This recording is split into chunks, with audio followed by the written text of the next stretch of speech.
REI Co-op Studios.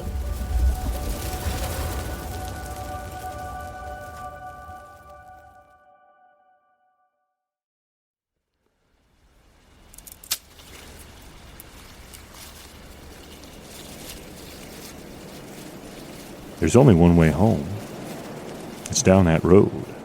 That dark, lonely road through the trees. But it's not scary. You've walked it 1,000 times. You were walking down it tonight, just a moment ago, when you noticed someone else on the road ahead, walking towards you. Perfectly natural. You can't see who it is, of course. You can't even see their outline clearly. Just movement up ahead in the dark. Upright movement that must be a person walking, because what else could it be? You decide you'd better say something. You'd better say hello. It'd feel very strange to pass so close on this narrow road in the middle of a dark midnight and not say something. So, when they're still a little ways ahead, you do that. You say, hello.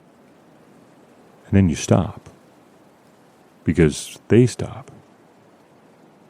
But they don't say anything back. They don't make a sound. You can't even see them anymore once they stop moving. Hello? You say again, trying to tell yourself that it's probably some friend of yours pulling a joke. Hey, come on. Who is that? You say, and take a step forward. And then they move. Are they running? Well, you see them moving quickly toward the trees at the side of the road, and there's something about the way they move. About the way their shadow cuts through the darkness that makes you doubt. That makes you begin to doubt that... No, of course it's a person. It has to be a person. It has to be. What else could it be? Something that tall and upright, it's no animal.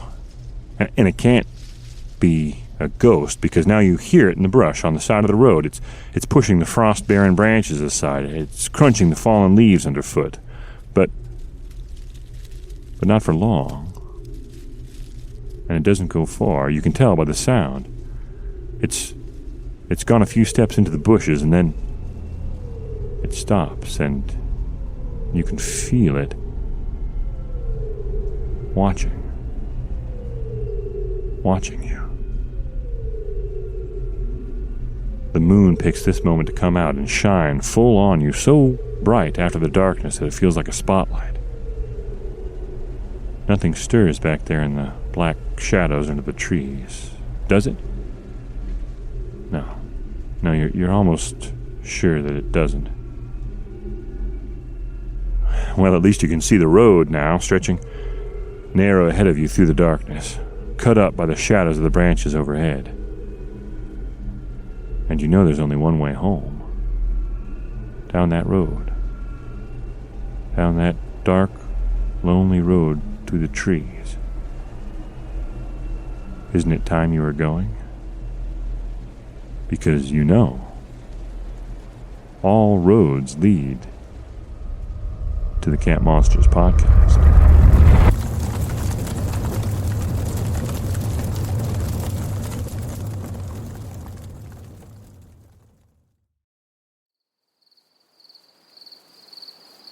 And aren't we lucky that the road we followed tonight led us here, to this circle of friends in a forest preserve outside of Dover, Massachusetts? Autumn in New England. It's not an accident that every year we find a way to tell at least one story that brings us back to New England in the fall. I can't think of a better place to be. The crisp weather, the golden days. The trees changing color makes a sunset that lasts from dawn to dusk. And when the sun finally does set, you get these moon-bright nights like this one. Just made for a mug of hot cider and a story around a cozy fire. But about that fire, you have to forgive me this time. Normally I have one crackling when you get here, but I was running a little behind tonight, and I've got this one all built and ready. See, I just have to light it.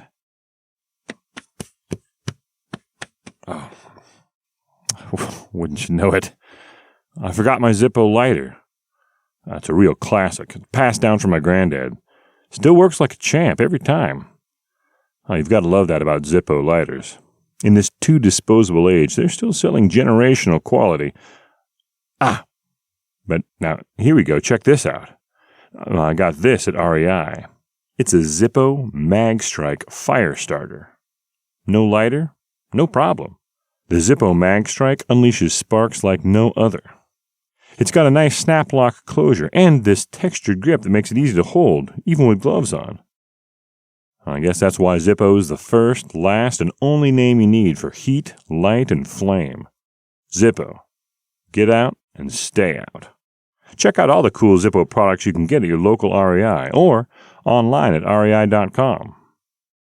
Let's see, so now I just point the Zippo Mag Strike's ferrocerium rod at my tinder there, and I give this 420 stainless steel striker blade a firm push. There we go. And got it in one. Now that we've got the fire going, I suppose you'll want to hear about the Dover Demon. Obviously, that's the famous local legend around here. Let's see. It was a dark and stormy night. No, it wasn't. I mean, it wasn't stormy at all. It was a nice night outside, a little cold. Not even that dark, thanks to the streetlights. But we weren't outside anyway. We were all lounging around in a nice warm rec room. That's what we called it. Maybe you call it a TV room or something like that. You know, the spare room with couches and the TV where the folks expect their teenagers to hang out. And that's what we were doing. 5 or 6 of us on a Friday night in the fall, hanging out, watching a scary movie. And it was just getting to the good part. That scene where you know that the creature is waiting just around the next corner, and one of the characters is about to stumble right into it. A door on the screen slowly creaks open, and then Lena burst in. Not in the movie, I mean in real life. Our friend Lena burst in through the door that led to the backyard, and we were all about to yell at her for ruining the best part of the movie. But one look at her face in the flickering light of the screen, and we quieted down because we could see she had the shadows of real terror about her. She slammed the door behind her, and she leaned her back against it. She looked around at all of us, wild-eyed and breathing hard like she'd been sprinting. "You guys," she said, and left it there for a second while she caught her breath, and all of us sat up and leaned forward. Someone switched on a light. Someone stopped the movie. "You guys," Lena said again, and then she told us what had just happened to her. She was taking the shortcut through the woods. We all knew the one. It was off a farm road, where you take that skinny trail beside the old stone wall that used to mark the edge of some poor farmer's field way back in the Pilgrim times, before they gave up and let the woods grow back all around it. So, Lena was on this trail, following the crumbling stone wall through the woods, heading for our friend's house where we were all hanging out. It gets pretty close and narrow on that path, with the fingery branches of the bushes reaching out from the woods and the bare dark limbs of the trees arching and lacing together overhead. Definitely creepy sometimes, especially in the fall. She was just coming through there, right through the darkest part of the forest, and she had her cell phone light pointing at the ground because the footing gets pretty rough where the tree roots have knocked stones off the wall and roots and rocks are all tangled up on the path. She had her light down on the trail, she said, when she glanced up and saw this shape crouching on the wall not 10 feet ahead. She could just make it out in the reflection that her light threw from the ground, a pale shape with 2 round black eyes staring at her. Her body gave a little jolt and she stumbled for an instant in surprise. Her mind reeled, reaching to figure out what the shape could be. For just a flash, she thought of a skinny, pale child, but then she smiled at herself, and I realized what it must be. An owl. Just a great big barn owl. It looked like that. a fringe of pale tannish color around a flat, bright white face, with those big black eyes staring out of it. Well, sure, it seemed bigger than an owl could be, but then the only other time she'd seen an owl up close at night, it had looked enormous. Something about the darkness must make owls look bigger. This recognition had happened in a fraction of a second. Lena's arm hadn't even begun to respond to her mind's order to shine the light up. She tried to stop walking so she could get a better look at the thing, but she stumbled on a root and nearly fell. Looked down and caught herself and heard a little sound up ahead. She figured the owl was taking off. And when she looked up again, sure enough, that pale shape was lifting up from the wall into the air. But the thing went up into the air, all right. But it wasn't an owl, and it didn't fly. It stood. It stood up on long, thin, pale legs. 4 of them, with feet that seemed to drape and suck, spreading skinny over the rocks on top of the wall, peeling off of them when it stepped. Lena's light rose slowly with the creature. Body not like an owl at all now, but like a skinny, sickly child, all ribs and spiny backbone, perching up high atop the impossibly long, thin, slimy-looking legs. And the head. The face was the worst part.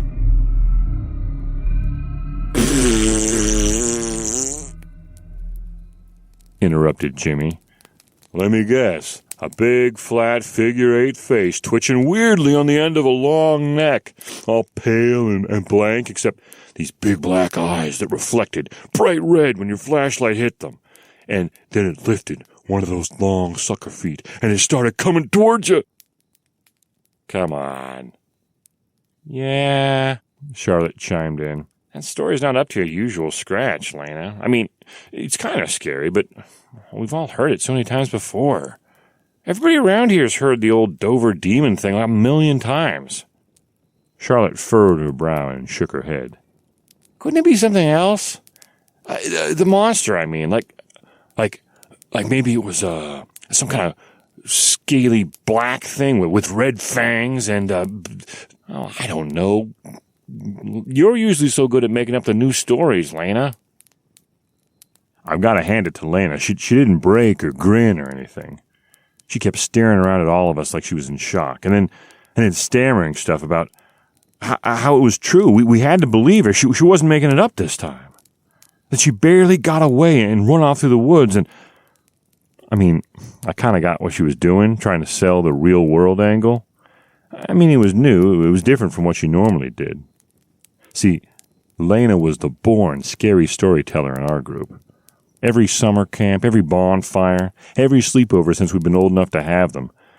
In the darkness after lights out, or once the fire had burned down to coals, it was always Lena's quiet, matter-of-fact voice that would start up. And she'd tell a different story every time, always about some familiar place that we all knew, like that trail beside the stone wall. Her stories would start out normal, just talking about a place and mentioning funny little things about it. Strange things that maybe we kind of noticed but never really thought about.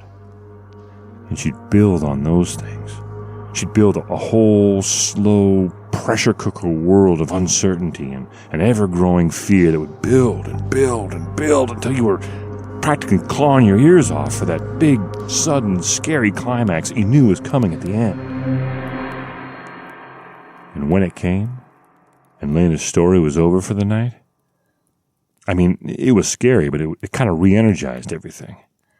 You changed your mind about trying to sleep. Maybe somebody turned the lights on or built the fire back up. Inevitably, somebody else would try their hand at a story. And a lot of times, they'd fall back on that local legend of the Dover demon. Have you ever heard that? I mean, it's a pretty simple story, and it doesn't really go anywhere. Just that back in 1977, Over the course of 2 nights in a row, 3 different groups of people had seen this skinny, pale, alien-looking creature with a figure-8 face, they called it, sneaking around in the night on the outskirts of Dover. One time it was crawling along a stone wall beside a road. The next time it was walking toward a kid on a dark country lane, and then it ran off into the woods.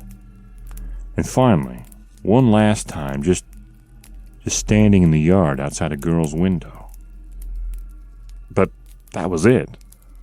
After that, nothing else really happened. Kids would try to embellish those stories, and say that terrible things had happened to all the kids that had seen the creature, or that the demon was still out there haunting the woods at the edge of Dover. But those kind of add-ons to the original story usually fell flat. And like Charlotte said, the Dover demon story was tired. Lena had never bothered telling it before. She'd always come up with her own, better, scarier material. Well, maybe she thought that her excited entrance was going to make us believe her. I don't know. Anyway, she stuck to it, even after it was obvious we weren't going to fall for it. She stuck to her story, kept saying it was real, insisted that she wasn't going home that night and no one else should go outside, and everyone had to stay over.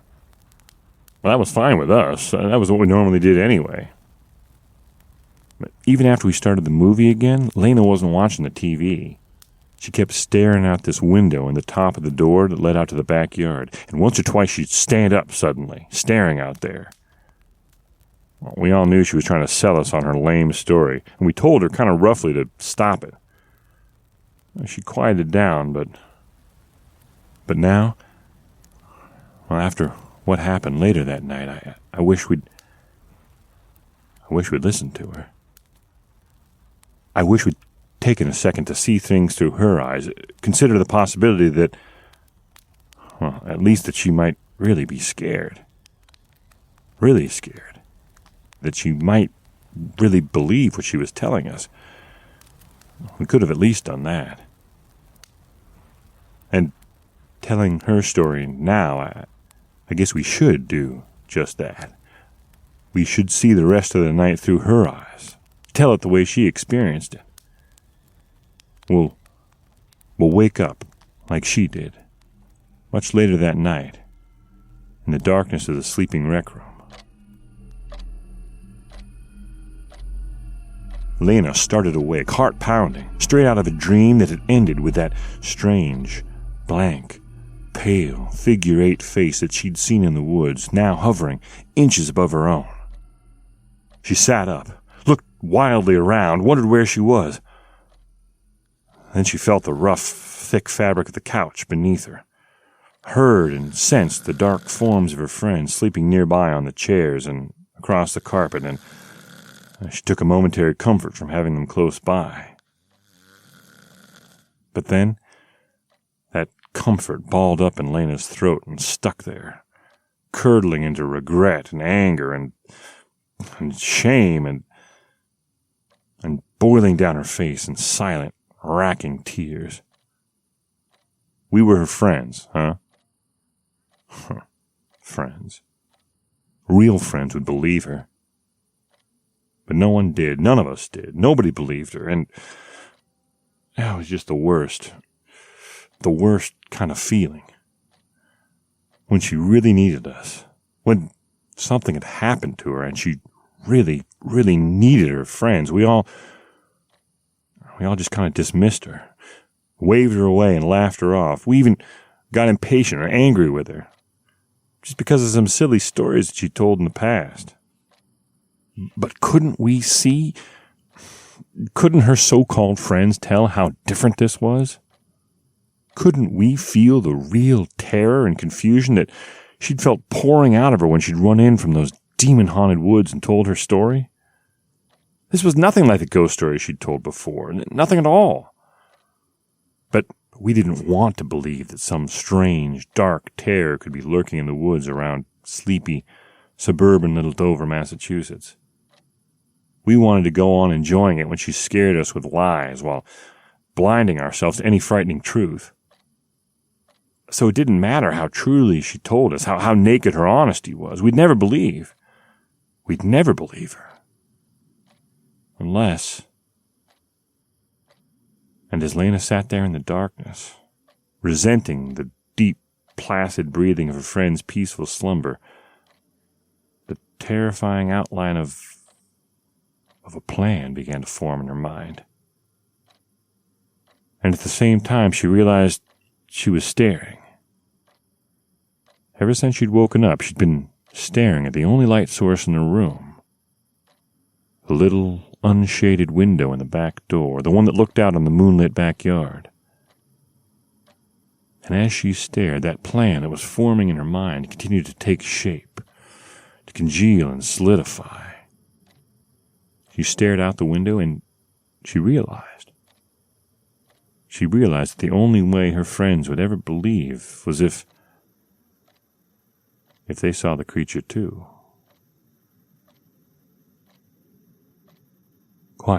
Quietly now, Lena stood up. She picked her way across the room, over and around the sleeping forms on the floor, toward the rectangle of night that glowed faintly through the glass in the back door. As she drew closer and closer to the window, her eyes began to search through it, search across the dim backyard for something, some movement, some sign of the creature she'd seen out there before. The night made strange shapes in her eyes. Some of the shapes came from the dim light that fell across the narrow strip of grass. She saw the old swing set, the shadows of the woods beyond. Some of the shapes came from inside her own eyes, floating and sparkling dimly as her brain strained to make sense of the scarce light it could perceive. But as she stepped right up to the door and looked out through the window, she didn't see anything like what she was looking for. She didn't see anything like the Dover demon. But then, over there, over on the very edge of the woods, about to step out into the yard, was that a pale movement? A skinny shape, like, yes, it was, no, it couldn't. She wasn't sure, but maybe it could be. And she knew there was only one way to find out. Terror made Lena's hand so cold that the doorknob felt hot when she grasped it. Against the firm stillness of the door, she could feel how violently she was shaking, but she was determined. She would be believed. If she could slip out there and see it again, if she could make sure of it, and then if she could scream and wake the others so they could see it too before the thing caught up to her. That was the only way. Lena strained her eyes toward the woods. Now she was almost sure she saw something moving out there, just at the edge of the trees. She began to turn the knob.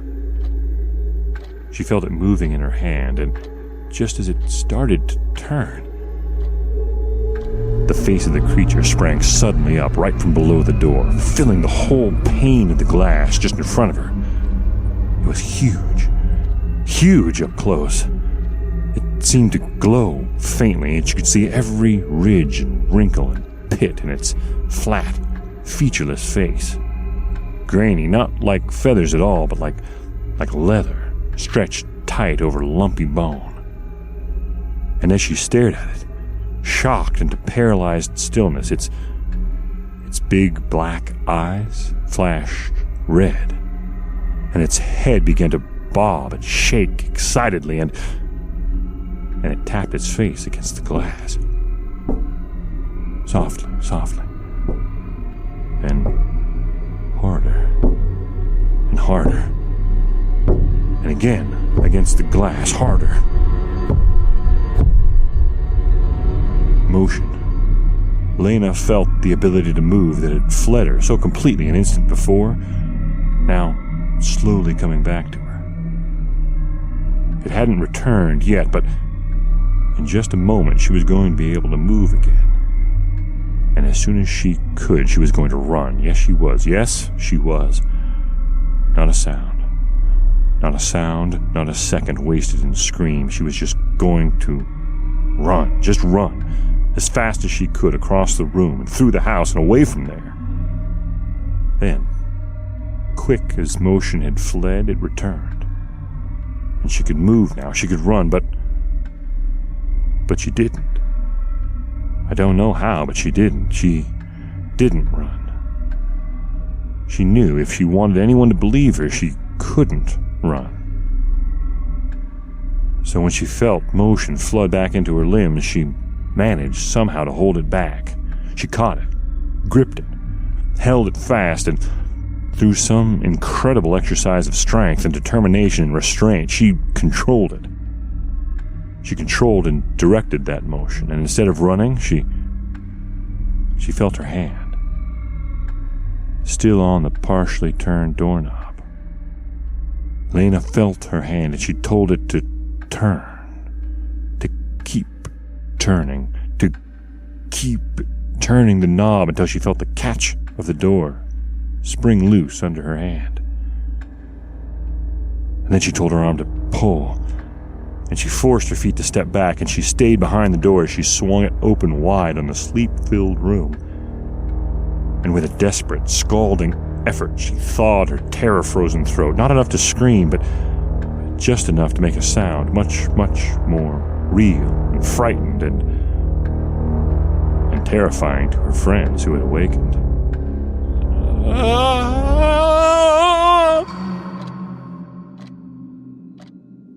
I remember coming awake, and I remember wondering who was making that sound, or what it was, wondering what was going on. I blinked and I looked. There was someone standing in the back doorway. Someone. No. And I saw it, clearly as I see you, coming through that doorway. For an instant, I tried to believe I was dreaming, but from the gasps of the others, I could tell they saw it too. We all saw it, casting the palest yellow-tan glow from its body and stepping quickly into the room on long, springy, thread-like legs, looking quickly from one to the other of us with these angry, shining red eyes and an hourglass-shaped head like nothing. Someone screamed, and it might have been me. And then we all screamed, and one of those screams was definitely me. I knocked a lamp over trying to turn it on. Someone must have leaned a panicked elbow on the TV remote. The screen sprang on, and in the same instant, the creature was gone. It hadn't run. It didn't fade. It was gone. One moment it was crouching there, sucking toward us on those horrible, thin legs. And then it had disappeared completely. Inside of 2 seconds, every light in the room was on. Inside of 10 seconds, everyone in the house and all the houses around were awakened by our shouts and screams. People came into the room, grown-ups, and we tried to explain what had happened, what we'd seen. They didn't believe us, of course. The fact that all our stories and descriptions fitted together perfectly was just taken as proof that we'd cooked them up as a group. We all got in trouble, and that was the worst part of the whole thing. As terrifying as it was to go through, to wake up and see that creature, the Dover demon, the very worst part of the whole thing, though, was not being believed. It made it feel like we had nowhere to turn, no warmth to heal in, no shelter. But at least we had each other. We still keep in touch, all of us who were in the room that night. And that's why I've decided to be glad that it happened. As terrifying and life-changing as it was, I'm I'm glad we all saw it. Because then Lena didn't have to be alone, disbelieved. Then we didn't make the mistake of turning our backs on her for telling a truth that we were afraid of. That would have been the worst thing.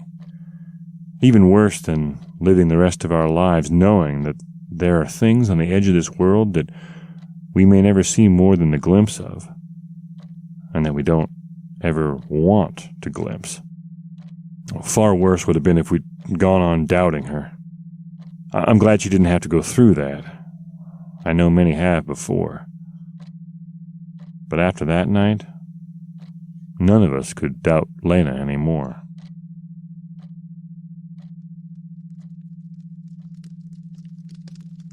Looking around the fire now, I could see more than one face that isn't quite convinced.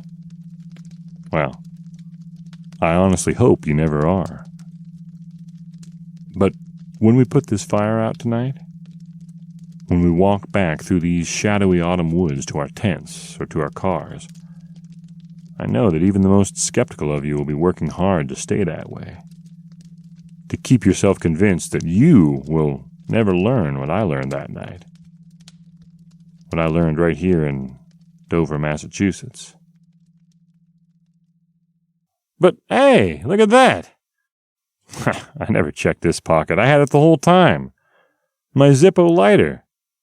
Oh, ain't that a beauty? I feel like an old-time movie star every time I flip it open.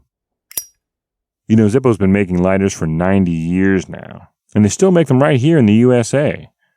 Of course, my lighter is the tried and true wind-proof flint and wick kind, but did you know I can run right down to REI and get a butane insert that'll fit this classic case? Well, then I'd have a 2300-degree flame on call at the push of a button. So whether it steps into your own backyard or hiking deep in the wilderness, Zippo's heat, light, and flame products provide the comforts and confidence that you need to get outside and stay out there. Check out the full line of Zippo products at your local REI or online at rei.com. And this is the part where we remind you that the stories we tell here on Camp Monsters are just stories. Sure, some of them may be based on shaky late-night memories from someone's misspent youth in Dover, Massachusetts, but it's up to you to decide what you'll believe and what you'd rather go on not believing. Next week we'll be out in the middle of nowhere, out in the deserts on the California-Nevada line, where the sun gets so hot that it cooks the quivering horizon in every direction, and the things that you see out there may be real, or they may not, or they could be. Could they be somewhere in between? We'll try to find out in the sun-baked mystery that we're calling The Curse. Join us for that one, won't you? Crouched jealously atop a towering wall of sound of his own design is our sound designer, Nick Patry. His face is pale from so many hours editing this podcast, and it does reflect the glow of his computer screen. And his eyes are large and dark, but that's where the similarities to the Dover demon end, they say. But try telling that to our writer and host, Weston Davis, who burst terrified into the rec room where producer Jenny Barber and executive producer Hannah Boyd were listening to old episodes of Camp Monsters. His description of the terrifying Nick he'd seen out there in the woods was so excitable that it woke up our executive producers, Paolo Motola and Joe Crosby, and they came downstairs to let us know that if we didn't quiet down this minute, they were going to call all our parents and send us home right now. So, please rate, review, share, and tell your friends about Camp Monsters. The more listeners we get, the more stories we're able to tell. So, thanks for listening, and see you next week around the campfire.